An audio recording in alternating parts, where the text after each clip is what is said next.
Here's a question. If you're a small country and you're invaded by your much larger and more powerful neighbor with at least 3 times as many troops, significant numerical superiority in tanks, artillery, and aircraft, and a national economy that was about 10 times larger before the invasion, how could you defeat it on the battlefield? There's only one way: survive on your wits and make the invaders pay in ways they didn't expect or prepare for. The Ukrainians figured out many different ways to do this, often taking advantage of Russian incompetence and corruption. The most important way, though, was through Ukraine's use of drones. In the war's opening phase, larger drones like Turkey's Bayraktar TB2 played an important role in destroying Russian convoys and even sinking the flagship of the Black Sea Fleet, the Moskva. Russia was unprepared for this type of conflict, but Ukraine then surprised their enemies again, this time with smaller first-person view or FPV drones. What are these, and why have they proven so effective on the modern battlefield? Let's take a look at how Ukrainian drone pilots have used these to devastating effect on the Russian forces and how vital they are for Ukraine's war effort as a whole. On June 18, 2024, Russia lost over 100 vehicles. Ukraine lost about 30. It was nearly a record in both the number of Russian vehicles lost and the ratio of Russian vehicles lost compared to Ukrainian vehicles. But Ukraine didn't need to expend a lot of precious artillery shells or expensive Javelin missiles to do this. Most of the time, FPV drones were responsible for the destruction of Russian tanks.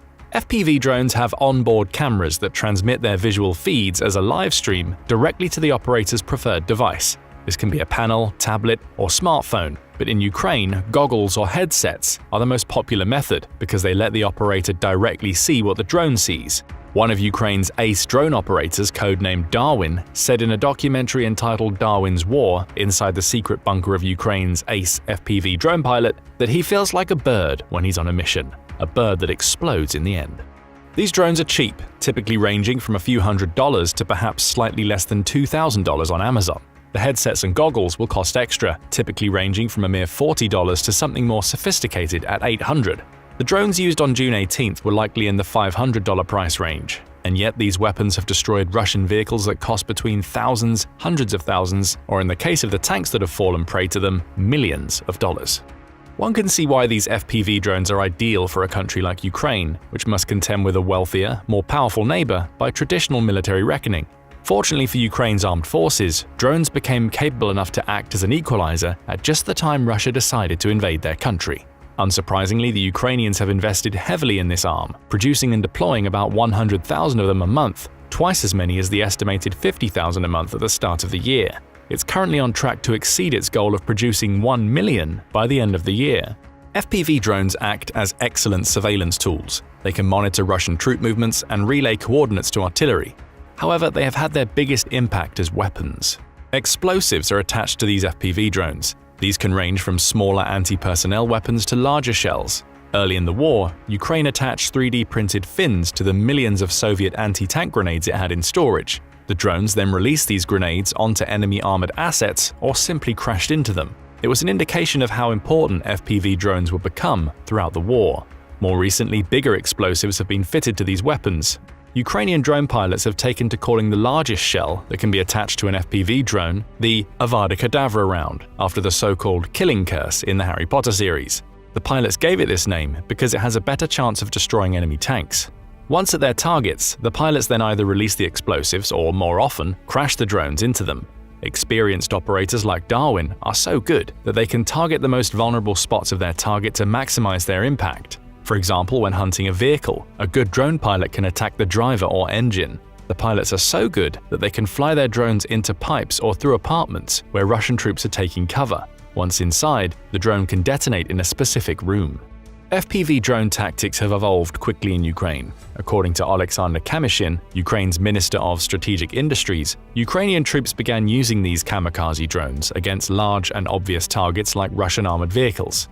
As their skills improved, they began to locate and target command posts, which, though hidden, were often kept close to the front lines in the war's first year, because senior officers in the Russian army do not trust their juniors and NCOs to take the initiative. Now, Ukraine's drone pilots can hunt down small groups of soldiers, or even target individual soldiers, just as a sniper would.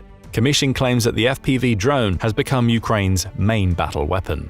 A first-hand look into an FPV drone mission gives a glimpse of how terrifying these weapons can be to the enemy unfortunate enough to be on the other side of them.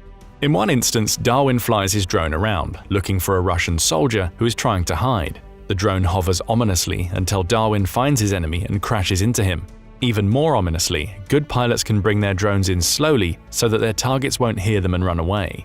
Other drones, like the so-called Vampire, are large enough to drop multiple explosives or even lay landmines or deliver ammunition to isolated Ukrainian positions.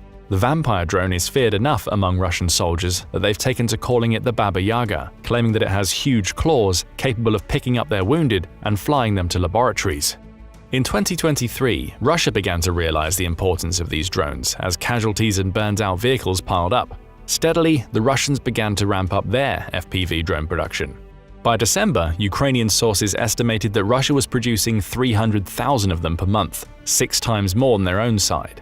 Some Ukrainian commanders said at the time that the Russians had 7 FPV drones in the air for every 1 Ukrainian. However, Ukraine has since regained the advantage. Russian FPV drone activity peaked in January 2024 and has since declined, with Ukraine's lead growing as the year matured. Soviet-style centralized production of drones may be one of the reasons for the decline in Russian activity. Russia has only one official long-range drone, the Iranian Shahid, which is built at one factory in Alabuga in the Russian Republic of Tatarstan. There is also only one tactical drone, the Lancet. In contrast, Ukraine has invested heavily in a variety of companies that build drones throughout the country. The Ukrainians are currently operating at least 15 types of long-range drone and several tactical drones. In his interview on the aforementioned documentary, Alexander Kamyshin mentioned that as the minister in charge of Ukraine's war production, FPV drones were his top priority. The numbers bear this out. Despite the vast increase in production, though, he jokingly responded that there were never enough drones available. To ensure that it reaches its goals, Ukraine has enlisted vast swathes of its civilian population in the drone effort. Production is so decentralized that local artists make some of the drones by hand, get orders and send them to the front. Each unit also has a specialized workshop to modify the drones according to its needs. The drones are often crowd-funded and donated by charities. FPV drones are a popular item for Ukraine's official crowdfunding campaign. Kyiv is inviting people from around the world to take part in achieving victory over the Russian invaders by contributing their money to the drone effort. There are other reasons Ukraine has regained the lead in the drone war. Just because the Russians have come to recognize the importance of drones doesn't mean they're fully competent in drone warfare. The rise of drones that can destroy tanks worth millions of dollars for the price of a few thousand at most has significantly increased the importance of anti-drone defenses. Unfortunately for the Russians, they aren't good at it. Once again, the Ukrainians have proven to be ahead of the curve on this aspect of drone warfare. Just before he was fired from his position as its top general in February, General Valery Zaluzhny said that creating more electronic warfare systems to counter drones was one of the Ukrainian military's most urgent needs. This followed on the heels of a statement from Ukraine's Minister of Digital Transformation, Mikhailo Fedorov, made last October, when he said that every area where soldiers congregate must be protected by anti-drone jammers. Anton Vaklenko, a drone trainer, said that just as both Ukrainian and Russian generals were a year behind on the importance of FPV drones, they were now a year behind on the importance of jammers, though his seniors seem to be getting the message now. Ukraine has recently had assistance in this area. Handheld drone jammers like the Lithuanian Skywiper and more sophisticated systems like the Polish Sky Control have now found their way into the Ukrainian ranks, and these have had enough effectiveness to keep many of Russia's FPV drones grounded. The effectiveness of these jammers was one of the reasons why Russia couldn't gain a decisive advantage in the drone fight, despite outnumbering Ukraine at one point. In contrast, Russia has had far less success with jamming Ukraine's drones. Like Ukraine, Russia has emphasized the production of electronic drone jammers, but in a piece of news that might not surprise you, a lot of them don't work. One notable instance saw a popular Russian military blogger complaining about the common use of a $2,400 jammer. The blogger disassembled this jammer and alleged that it ran too hot to be effective. Its cooling equipment was simply inadequate. Also, the antenna was angled wrong, pointing up when most FPV drones attack from the side, therefore losing 90% of its electronic warfare effectiveness. The antennas cannot be adjusted either, so the troops that are unfortunate enough to use this jammer have no choice but to hope that the Ukrainian drones will somehow come at them from a vertical angle, if the jammer hasn't overheated by then. The military blogger alleged that the popular Two Majors Telegram channel, the same one that promoted the idea that Russia should reclaim Alaska, was causing Russian troops to die by peddling this product to the soldiers through a charitable fund. This would be far from the first time that a social media influencer peddled nonsense. Unfortunately for the Russians, this time the nonsense comes with deadly consequences. To make matters worse for the Russian military, this is far from the only ineffective jammer in their arsenal. An illustration of this occurred in a curious incident in April near Terny, a village west of Kreminna in Luhansk Oblast. There, a Russian attack stalled after it ran into Ukrainian mines and a screen of FPV drones. Russian survivors did what they have often done since the start of the war: abandon their vehicles and run for the hills.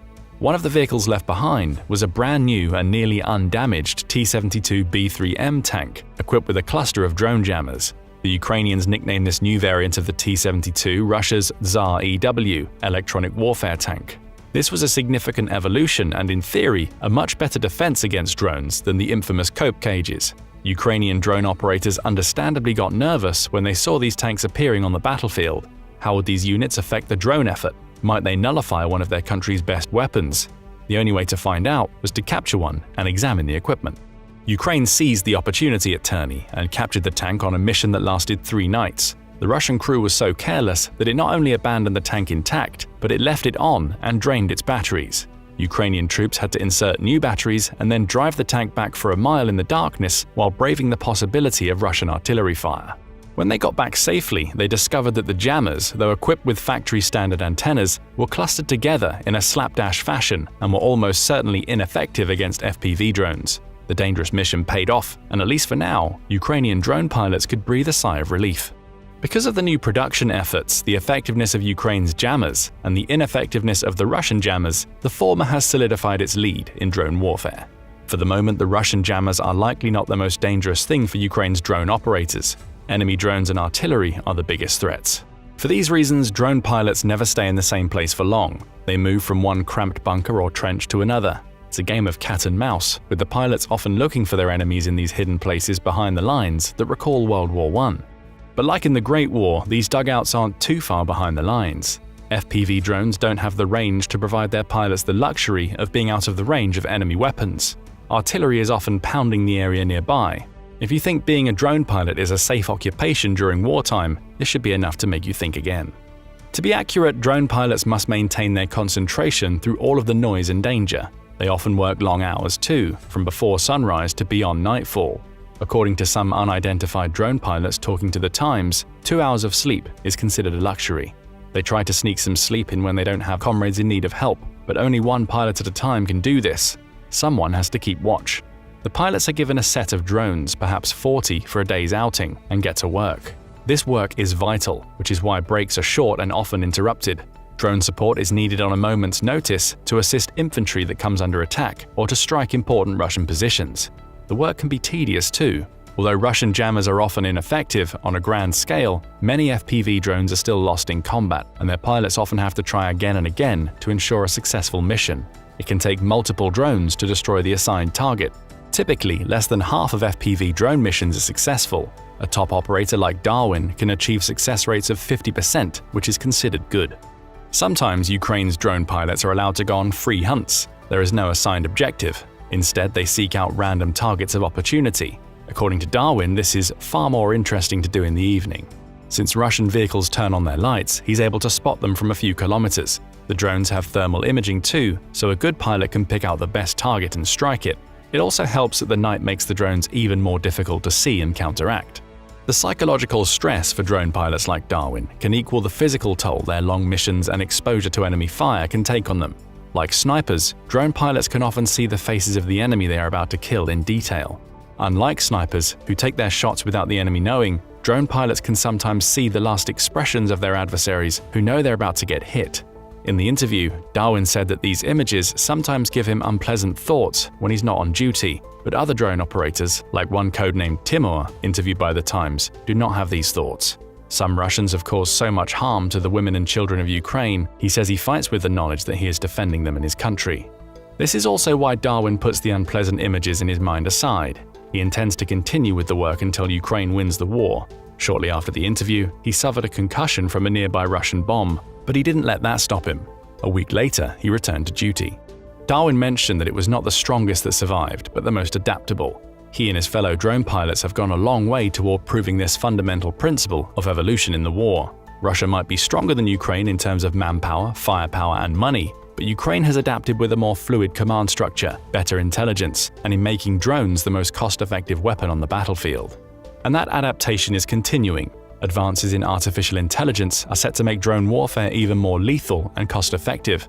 Experienced pilots mentioned on camera that AI has already helped their drones find moving targets and even people hiding in bunkers, since they can be located from their body heat. AI technology, which permits the drones to take their own initiative to strike targets, is also under development. For the moment, this technology is too expensive to see widespread use, but both sides are competing with each other to develop cheaper versions. Soon, drone pilots might be able to get more sleep while letting their weapons do the work for them. Ukraine's drones are also getting more lethal. Recently, the Ukrainians have developed specialized armor-piercing ammunition, a modification of standard explosive-form projectile (EFP) rounds. These rounds are attached to the drones and are particularly effective against armored personnel carriers, infantry fighting vehicles, and self-propelled artillery. Although these EFP rounds are not powerful enough to destroy tanks like other shaped charges are, they have the advantage of a much longer range. The FPV drones can trigger these rounds far from their targets. They will then zigzag through cope cages or protective netting and impact the target. Tellingly, the same Fedorov that mentioned the need for anti-drone defenses said to Newsweek in December that FPV drones can at times be even more efficient than artillery. Ukraine's shell shortage in late 2023 and early 2024 cost it much on the battlefield. Even now, as Ukraine starts to get more ammunition, Russia is producing shells 3 times faster than Ukraine's allies for a quarter of the cost. Still, Ukraine has managed to stay in the fight and even increase the casualties it's inflicting on Russian troops, in large part thanks to its lead in the FPV drone race. The increased quantity and quality of drones have mitigated some of its disadvantages and given it the opportunity to win the war of attrition, as long as it can maintain the support of its Western allies. What other adaptations do you think might come soon in the drone war? Will the war lead to a world of autonomous machines that can make the decision to kill people on their own, as some analysts expect and fear? What counter-drone technologies might develop next? Don't forget to let us know in the comments. Also, make sure to hit the like button and subscribe for more military analysis from military experts. Now go and check out why this miniature drone scares Russians to death, or click this other video instead.